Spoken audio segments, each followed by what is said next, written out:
And it's my honor to be here today to bestow upon Congressman Lewis, Andrew Aydin, and Nate Powell Comic-Con's Inkpot Award for Achievement in Comic Arts.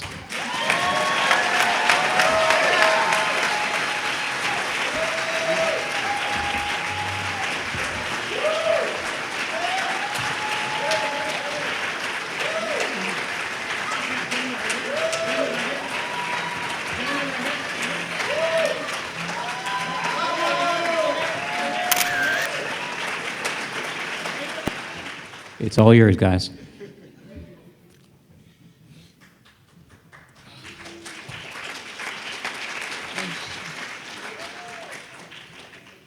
Hello, everybody. Thank you so much for this great honor. It is good to be here in San Diego. It is wonderful to be here at Comic-Con one more time.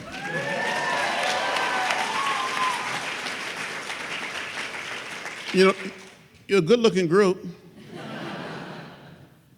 Beautiful, handsome, and smart.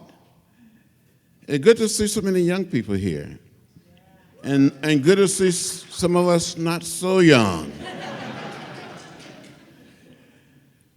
I'm happy to be here with Andrew and Nate, these two wonderful brothers of mine, wonderful friends, almost like sons. We're three Southerners. We grew up in the heart of the Deep South, but we've been touched by what I call the spirit of history. Now, some of you know from reading March that I grew up very, very poor in rural Alabama, 50 miles from Montgomery, outside of a little place called Troy. That my father was a sharecropper, a tenant farmer. And sometime I'd be out there working in the field with my brothers and sisters, my mother and my father, and I would fall behind, and my mother would say, "Boy, you need to catch up." And I would say, "This is hard work." And she would say, "Hard work never killed anybody." I said, "Well, it's about to kill me." I come here today because I am very hopeful. I'm very optimistic about the future. In spite of it all, we must never, ever give up.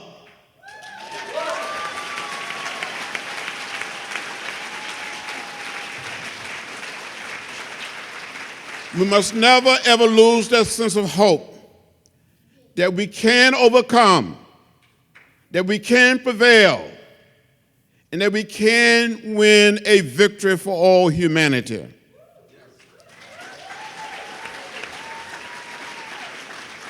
You know, from reading March, I was deeply inspired by the teaching of Gandhi, the teaching of Martin Luther King Jr., the action of Rosa Parks. And when I heard Martin Luther King Jr. speaking for the first time in 1955 on the old radio, it seemed like he was speaking directly to me, saying, "John Robert Lewis, you can do something. You can make a contribution." When I asked my mother about the signs that I saw saying white waiting, colored waiting, white men, white women, colored women, she would say, "Boy, that's the way it is. Don't get in the way, don't get in trouble." But Dr. King inspired me to get in trouble, what I call good trouble, necessary trouble. And now more than ever before, we all need to get in trouble. Good trouble, necessary trouble.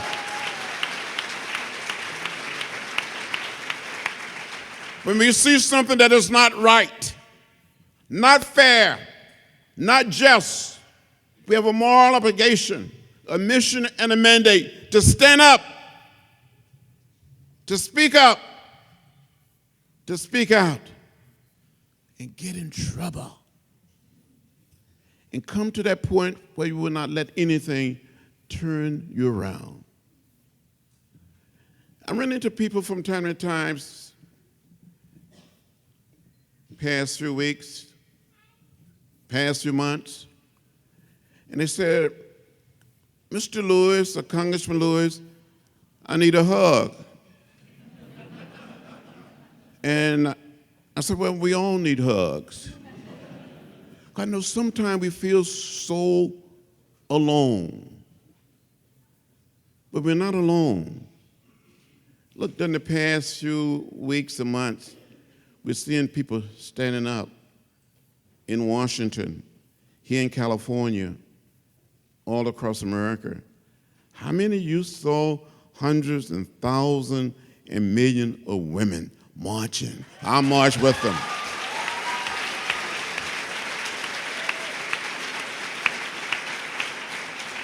So we're never too young or too old to march.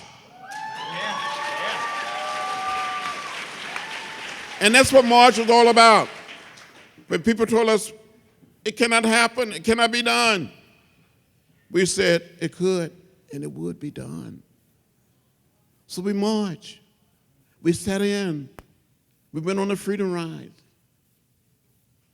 We marched on Washington. We marched from Selma to Montgomery. Some of us were beaten, left bloody, unconscious, got arrested, and went to jail. I got arrested 40 times during the 60s, and another 5 times since I've been in Congress. And I'm probably going to get arrested again for something.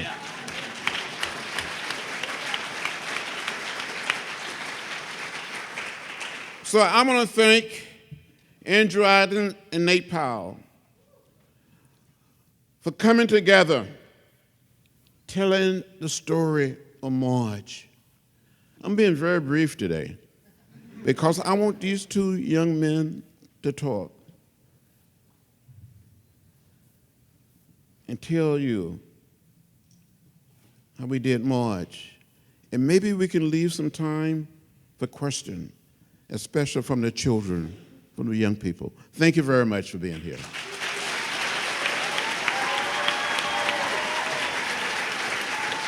Man, I've been thinking about what I was going to say. And my mother died 3 weeks ago.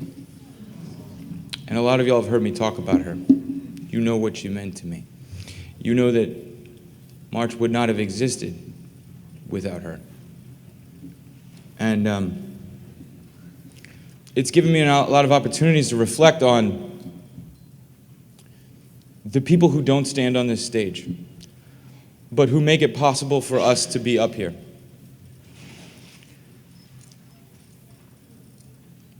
Our mothers, our fathers, our parents, those people who take care of us, those people who nurture our weirdness, our unconventionality, if that's a word. The people who tell us it's okay to be different. The people who encourage us to follow what we love, not what we're supposed to do. They don't always get to be up here. My mother was too ill to come with me to the National Book Award. My mother was too ill to come with me and see some of these things.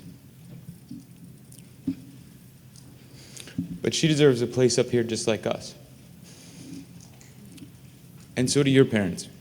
So do the people who encourage you to make a contribution, who told you you didn't have to follow the leader. And that's what we need now. We need a generation of young people. We need a generation of people not so young. We can't follow this leader.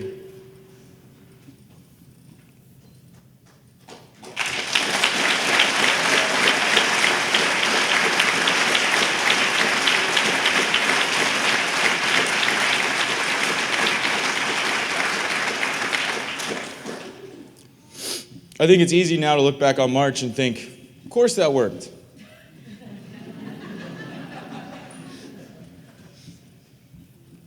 But someday I'll write a book about the suffering about the people who laughed, about the people who didn't think it should happen, about the people who stood in the way. And I'll never name their name because they don't deserve a place in history.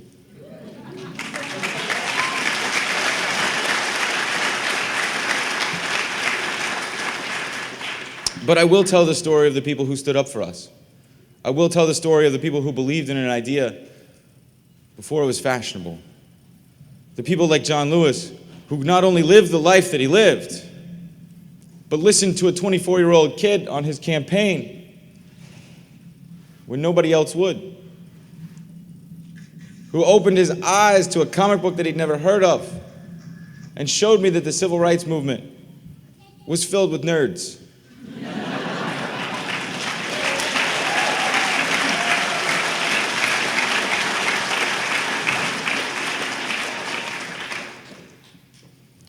There are a lot of things that I've been thinking about lately. I definitely have some thoughts on healthcare now.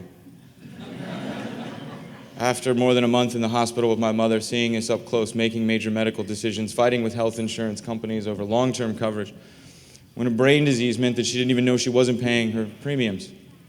I have a lot of thoughts on these, but I will save them for another day, because today is a celebration. Today is a celebration of all the outsiders. Today is a celebration of what can be done with no money, no power, no privilege, just a good idea, and a good man who believes in it, and a piece of paper and some ink. I don't know what I'll do next. My whole life, what I thought I was about to live, has been wiped away. But the last thing I said to my mother was that I promised to do good with my life. And that I will. I love my life. She gave it to me, and I'm incredibly lucky. To the students, I say this. Sometimes you're going to get mad at your mom or your dad, and that's okay. But always love them. Cherish your time with them. And listen to them. And to the parents, we don't always say what we should. We don't always tell you how much you mean to us. But we love you. You are not just our mothers, our fathers. You are the mothers and fathers of our society, of our culture, of the better angels of our nature. And without you, society would not move forward. And so when you see something like March happen,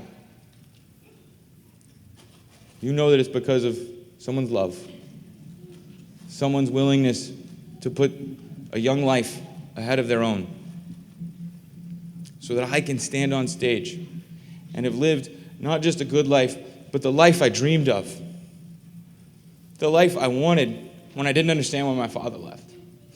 The life I wanted when I didn't understand why people were so terrible to a single mother, why they treated women differently. And I got to live that life because of her sacrifice. And so now that I don't have to go to therapy this week,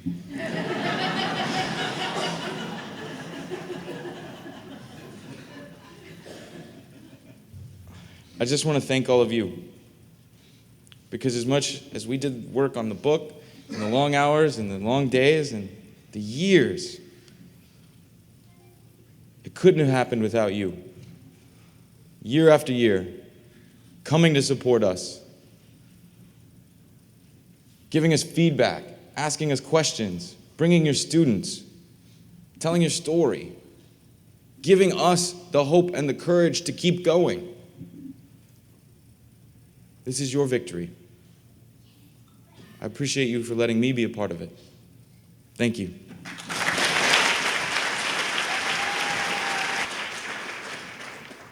Hey everybody, how's it going? Hey, thanks for being here, y'all.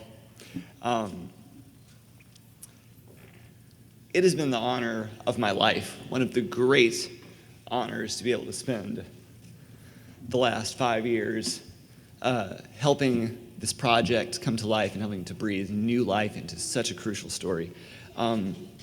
And we are so lucky that through people's dedication, especially like the gatekeepers, the teachers, the librarians, the bookstore owners, the parents, that we have been able to make and keep inroads to actually have this used as history, as memoir in history classes, in English classes. And that's something I never would have anticipated through the other components of my life as a cartoonist. With the special degree of success and influence that March has been able to hold on to in terms of affecting younger people, it's important to emphasize that March is a series for everyone to read. Young people, however, and this is to speak of myself, in my coming of age too, young people hunger for what is just out of reach. And they hunger for possibilities that are indicated but unseen. And they're hungry for a map to get there.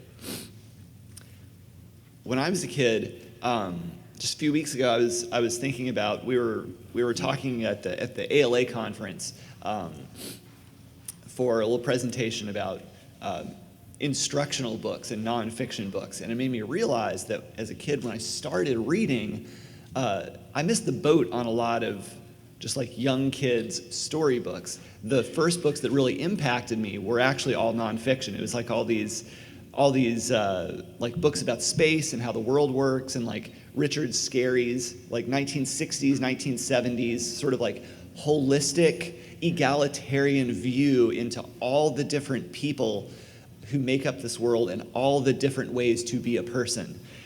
That left a deep impact in me. And when I fell into the world of comics, of reading and being transformed by comics, it was very much the same thing. I could see this lens through which to shape my world. And a lot of that was thanks to X-Men, more than anything else. When I got into like 7th, 8th grade, and I started discovering the world of like underground, do-it-yourself punk, thanks to a very supportive, creative community in my town in Arkansas, I see comics and I see storytelling and I see music and expression through punk as being very deeply intertwined, and all these things that do-it-yourself ethic was always emphasizing, look, here's what you can do. And it's okay to simultaneously be hopeful, be angry, be bored, be inspired. There's room for all of these, but you have to push them together and make something out of it. Now, I'm a parent now, too. I've got 2 daughters, and watching how quickly my kids' worldview expands as they're meeting up with their concept of the world around them. This has been a weird year to be a parent, to like bring kids into a world, but to see in real time, that they are rapidly meeting up with a profound shift in social structure and with a well-organized effort to undo decades of social and legal progress, that progress which we have documented in the first person through the March series. And the question then, the urgent question is, how do we continue to convey a sense of history, a sense of continuity, and how do we let readers move forward with it? I don't need to tell y'all this since we're here at Comic Con, but this is one unique strength of comics. This is one foot that comics has up on so many other media. And when I'm speaking to civilians who would not be at a giant Comic Con, I have to emphasize that the ways in which March breathes life into this story, which all of us should know, it's not that March works despite being a comic. It's that it works precisely because it's a comic. It allows you to project yourself into the lives of these people, absorb it with such immediacy and power. We've all had our lives transformed so many times by comics of all kinds, and so it's our honor to be able to contribute to that tradition. If March is a roadmap, the stories that we tell, like, who out here makes comics or writes books, makes poetry, makes music? Raise your hand. Who is a storyteller or creator? Yeah, we got like over 100 people in here who are storytellers. For those of us who are storytellers, the stories we tell, all of us, are tools to see the conditions around us as being connected to larger parts of existence, an existence we share, and the choices we make every day. And there's power inherent, like in our words, our actions, our bodies, and there's a necessity of taking risks.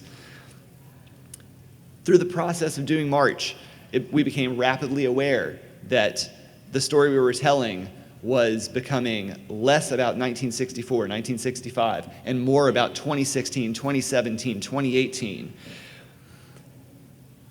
What is disturbing, and what I have growing anxiety about, is the fact that, an accurate, factual, personal account of history shouldn't be controversial, and that's something that I always have taken for granted. Telling the truth should not be controversial.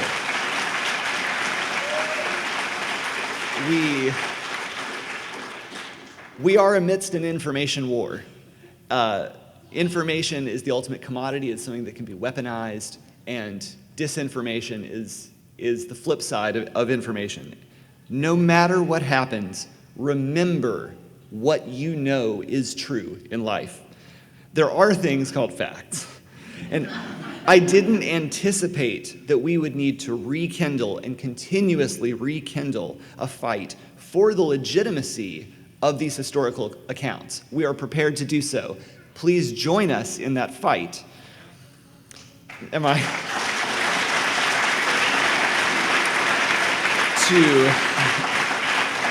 It's important to emphasize, look, this is what a dedicated group of people did, thinking creatively to respond to the world around them.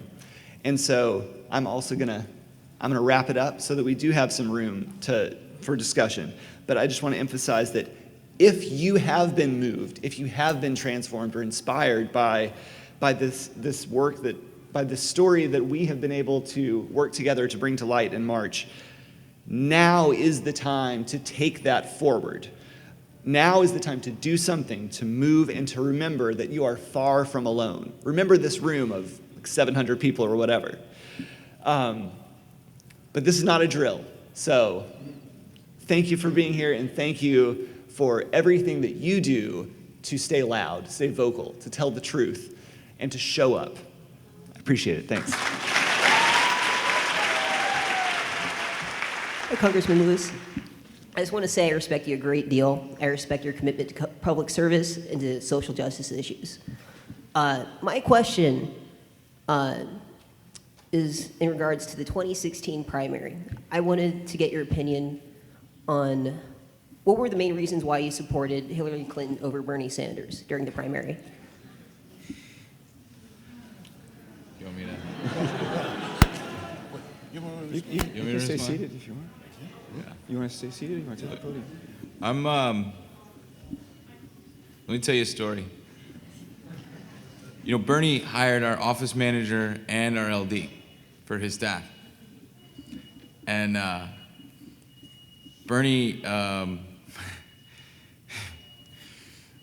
is a caustic individual from time to time. And after he did, Bernie saw the congressman in the hallway in Congress.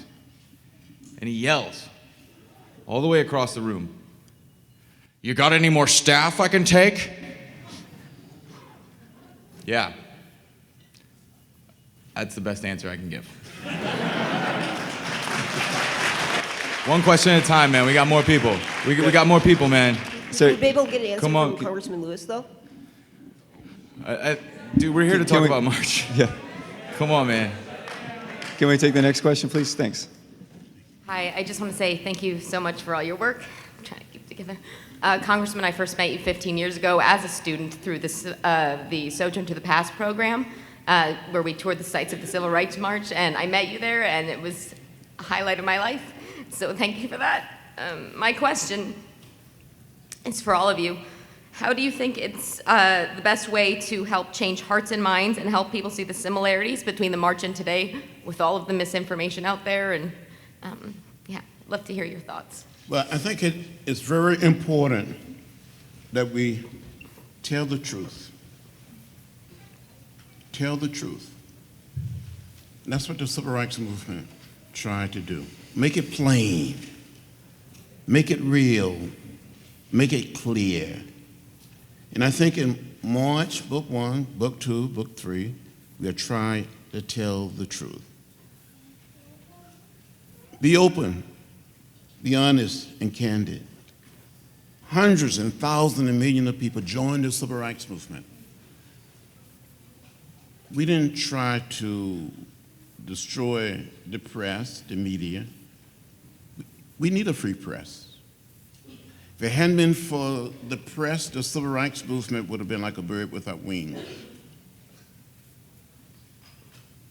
Why did people in the South, from time to time, the people that opposed the Civil Rights Movement, before they would beat us and jail us, they would beat the reporters, destroy the cameras, beat the photographers.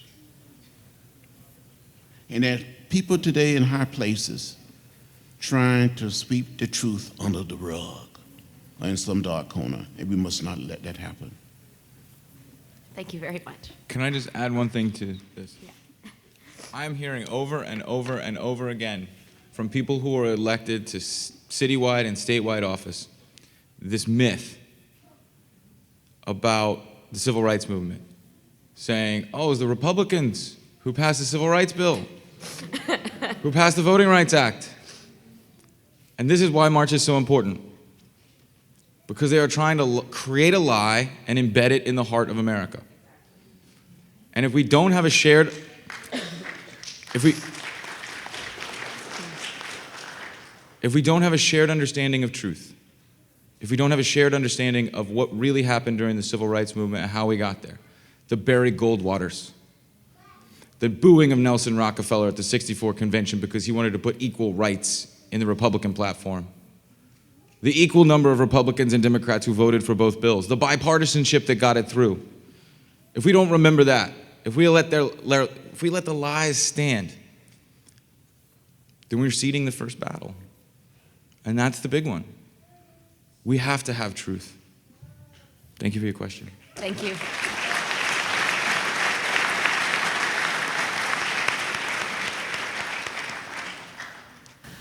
Congressman Andrew and Nate, it's such an honor to be in your presence here. I teach teachers in Philadelphia and work with parents. I'm a professor of education. One of the things that I'm wondering about is this barrage of fake news and lies that divide us one from another. However, one of the points that my mother always makes, she lived through the 60s and is a great admirer of yours, Congressman, is that fake news is nothing new.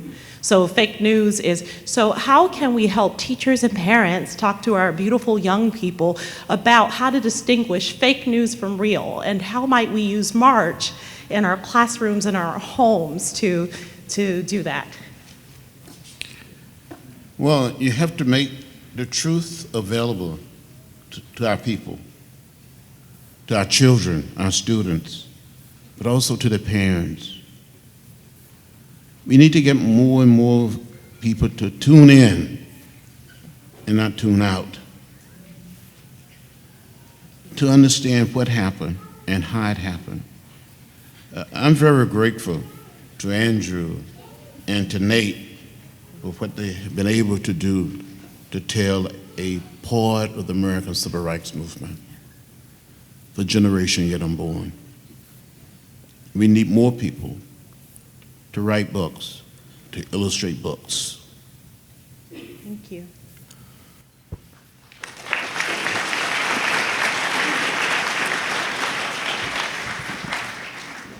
Hi, I'm an art student at college, and that's why I love so much that March is a comic book. I love the arts, and I want to use them to make a difference, and I've been trying on my campus, but it seems that right now messages like love and equality that should be universal are all of a sudden, or more so now than before, seen as controversial and political. And what are some ways to make differences on college campuses when college campuses feel like a very controversial topic right now, as far as like freedom of speech on them and whatnot? Well, we shouldn't be afraid to talk about love and Say, I love you. I see members of both the Democratic Party and the Republican Party, and I say, I love you, brother. I love you, sister. How you doing, brother? How you doing, sister? Do you have a good break? We shouldn't be afraid to be human. We all need to be a little more human. Also, I want to say, you know that you're not alone in that sentiment, and you know several people, if not many, who feel the same way. Start something then. Be like, okay, Thursday, 7 p.m., have a meeting. We're going to talk about some stuff, or come meet. We're going to read something together or whatever, or we are going to make something happen from there. Look around you to the people who are open to the same sentiment that, the same things you're perceiving, the same sentiment that you're sharing. Get together with them and figure out what to do with them. It's not just you who has to figure out something to do. You probably know dozens of people who feel the same way, and that is the way in and that is the way out. So get a meeting going, man. Put up some flyers, make it happen.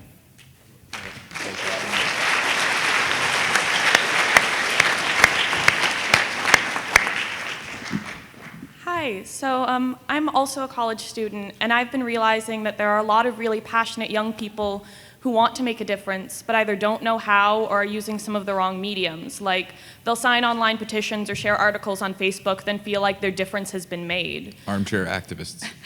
Slacktivists, I think, is a term that's been going around. But I'm wondering what all of you, and especially Congressman Lewis, think that we can do to tell young people that that's not the only way and help expose them to these other ways of making a difference that are often more effective. Well, I do think it's a part of it. I think that the emphasis is that that's where you start. I'm guilty of that too. I spend all my time in my house making comics and doing dad stuff, and there's this value where it helps feel less alone and feel like you're contributing on some level, but the important thing is using that as a stepping stone to show up in real life. And these things are happening all around us in terms of people are setting up, you can find what's going on out in the streets and in your community. So it's a matter of taking that one extra step. But there is value in spreading things on social media, but that's only the first step. It takes about 300 votes to get elected to most municipal posts, right? Your small, your ANCs, which is what we have in Atlanta, or something like that. It's 300 to 500 votes. I'm pretty sure a lot of these people get that many likes on Facebook. Imagine if they took that energy, they took that free time, and they put it into organizing for local races. And I'm not even talking about state house. I'm talking about the stuff that regulates the minutia, the stuff that will regulate developers, the stuff that will regulate the excise tax, these small seats that have tremendous power over your day-to-day. And unfortunately, we've lost them systematically over the last decade. The Democratic Party failed, I'm sorry. And we have to, let's clap for that one. But yeah, someone has to call them out, I agree. Someone does. And the president, Eric Holder, they're all starting to work on the redistricting commission, but that's gonna take a big effort and a lot of money. But what you can do, what students can do, is organize at the local level. Usually, a campus has a state representative that's elected primarily from that body. And what they bank on is that students won't change their registration in time to be able to vote in the election to decide that state representative. Flip that seat. My first protest was in college because I was there on scholarship and I lived in a teeny tiny one-room dorm. And so I went to the library a lot because it was the only place I had space to get work done. And it closed at 11 o'clock. And you're in college, you work well past 11 o'clock. And it ended up being that the only kids on campus who had space to work past 11 o'clock were the ones who had off-campus apartments who could afford it. And the rest of us had to live in these teeny tiny dorms with the drunk kids running around. And so what we did is we held a sit-in. And we forced them to keep that library open. And we sat in every night of finals. And we kept that library open till 3 a.m. so that all the kids who didn't have a place to go had a place to go. And it worked. I think we also need to focus on those small dollar things. Because it sucks not to have money. And a lot of people don't. They've been pushed out. And if we can find ways to alleviate that, even in through small efforts, those are the kind of victories that will allow us to build momentum, to build something bigger than a single action. And that's what we really need. Thank you. Thank you so much.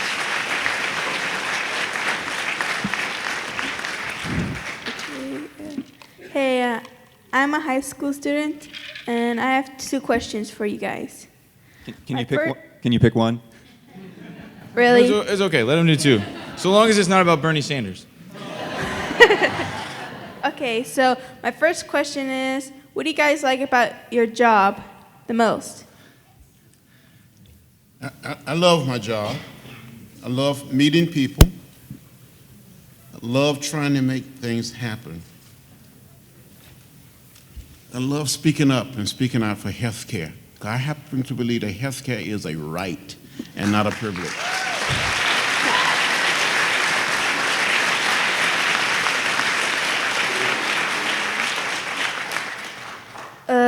Can I talk about my second question now?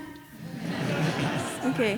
My second question is, when school in September, can you come to my school to talk about, to tell the students that go to my school about how we can change the world together and stuff? We can try and work something out. We will try. Excuse me, what do you say? I said we can try and work something out. Thank you. Oh, and if you're wondering where I go to school, I go to Gabrielino High School. Right on. Thank you. Thanks,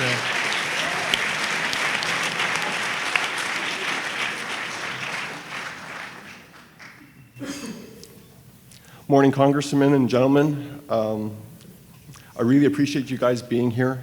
I'm a teacher from Canada, and within Canada we have Indigenous peoples who are currently fighting and struggling for clean water. They live on reserves, which are basically third world nation conditions, and their plight and their struggles are for equality and to be treated like others.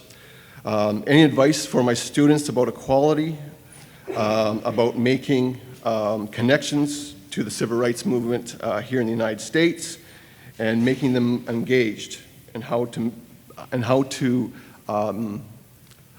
inspire them to take action? Well, I think your students and other young people reading March, digesting the essence of the story of March, will be a guide, a blueprint, a roadmap in saying what you can do, how you can succeed. I say from time to time that we have a right to know what is in the water we drink, what is in the air we breathe, what is in the food we eat. You bring a group of young people, a group of students, or adults together, protesting in a nonviolent, orderly, peaceful fashion, you can get things done. You can educate, inspire people to join you in that effort. Andrew and Nate would tell you, when the sit-in started in Greensboro, North Carolina, there were 4 young people, 4 freshman college students, but it spread across the South like wildfire. There were hundreds and thousands of people sitting in, and we desegregated the American South. You can do it. You can bring clean water, clean air, food safety. I think as the person behind the drawing table who's basically getting a chance to go to school, by drawing the book, one thing that really that I took for granted that became illuminated with such intensity in drawing March was the importance of emphasizing that this isn't a fixed set of tactics and strategies. In fact, just the opposite. Things work, like activism works because the people involved are thinking creatively and nimbly, and because they're doing things that folks don't anticipate. And once you do that, if you are able to succeed, then defenses are up, and they're like, okay, we need to figure out a way to defend ourselves against this particular action. What is going to work is almost always the thing that has not been considered yet. So it sounds almost like a cop-out, but the actual point is that the specific methods of trying to make change through activism, the specific methods are the ones that are not documented yet, the things that come spontaneously, that are creative, that are nimble, and that's where the burden is on everybody to be creative, to think quickly, and to work with each other. But it's not necessarily the tactics that you've seen in books before. Thank you very much for your time. Appreciate it.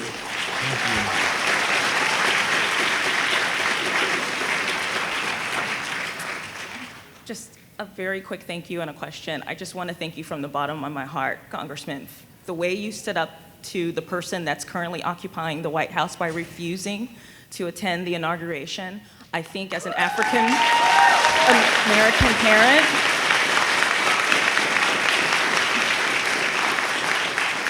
I think sometimes, especially for young people, we look at the civil rights movement and we think we do have to be out in the streets, but I think that the everyday things that you go with, and sometimes you have to stand up by saying, I will not break bread with you. You represent the antithesis to what I believe needs to be in the world.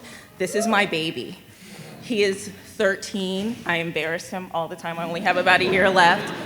But I will tell you that when he first began junior high, I was in a panic mode because he was going to be riding his bike to school. And it used to be that the only predator you had to worry about was some child molester. I honestly, and I'm an attorney, I worry every day, is my son going to make it home because some barbarian in a uniform is going to mistake him for some 30-year-old or 20-year-old because he's tall and thin, etc.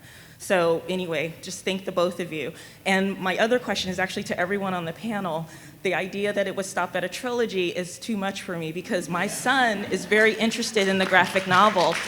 Can you guys, I don't know, reach out to another freedom fighter like Maxine Waters and create her trilogy or something like that?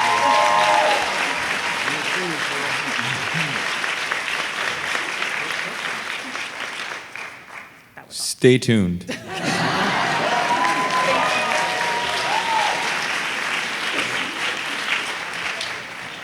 Hi, I'm Ashley, and I was just in middle school, and I realized how many students don't see the importance of stories like March. Is there any way I can show them how important these stories are and how they have a big effect on how our life is now? Well, I was just going to say, if you see what's around you, be mindful, take notice of those little things every day, the way people carry themselves, the words and the actions of the people around you. And really just I do this with my 5-year-old all the time. When I see something, whether it's something like I've made a point in the last year to be like Harper, point out every time a pickup truck or a car goes by with a Confederate flag hanging off the back of it in my town, or with a 14 and 88 or a 73 NASCAR sticker on the back. Whether it's little codified things or whether it is the words or actions that people use to interact with each other, just shine a little light on these little moments. It's something that takes a second, but if it's about getting people talking and thinking about what's immediately around them, you clearly see some stuff around you. But just it's one of those things, it just takes a little effort. But be like, yeah, did you notice that?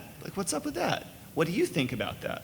It's just force of habit. Once that train starts, people are noticing more and more about the world around them. Do what you believe in. Show them. you can lead them. If you think it's important, you read it, you tell them about it, but they'll figure it out. Sometimes it takes people time to recognize the things that you already see. And the only way that they will recognize it is if they see other people. They need that. We're a culture of mass psychology, you know, I mean, it affects people. So be you.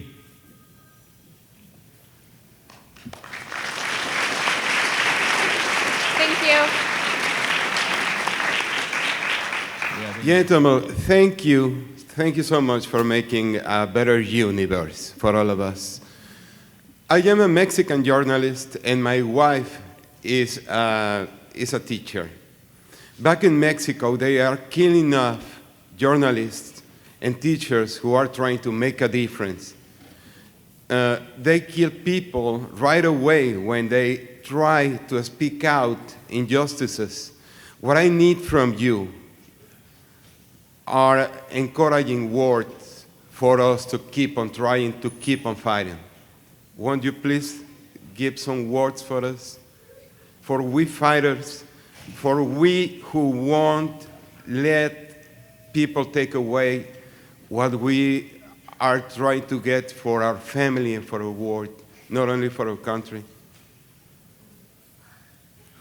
What we were trying to do with March, and what I hope you take away from it for your own situation, is that people who make sacrifice for justice will be remembered. Their story will be told. Their sacrifice will be shown to other generations. And so to your people, keep fighting, keep working, and there will be another generation to tell those stories, to keep their memory alive. And you must never, ever give up or lose that sense of hope. You must believe deep within, in your soul, in your heart, in your gut, that somehow, in some way, you're going to have the victory. You're going to win.